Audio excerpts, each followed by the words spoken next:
2014 পৃথিবীর সবথেকে বড় গণতন্ত্রের সবথেকে শক্তিশালী মানুষটি কে হবেন তার জন্য একটা ট্যালেন্ট হান্ট। আর এই ট্যালেন্ট হান্টে যিনি বিজয়ী হবেন তিনিই পৌঁছে যাবেন 7 নম্বর রেসকোর্স রোডে।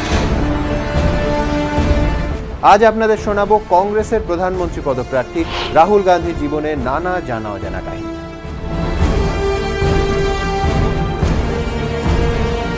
তার গোটা জীবনে মৃত্যুকে খুব কাছ থেকে দেখেছেন রাহুল। जब हम घर गए तो वहां सड़क पे दादी का खून और एक कमरे में मेरे जो दोस्त थे उनका खून। হার্ভার্ড পৌঁছানোর বছর খানেক পর রাহুলের জীবনে এমন একটা ঘটনা ঘটে যা তার জীবনটাকে একেবারে আমূল পাল্টে দিয়েছিল।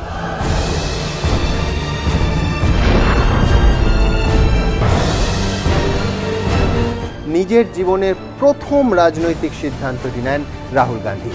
রাহুল মা সোনিয়াকে বলেন কোনোভাবে তিনি যেন রাজনীতিতে না ঢোকেন।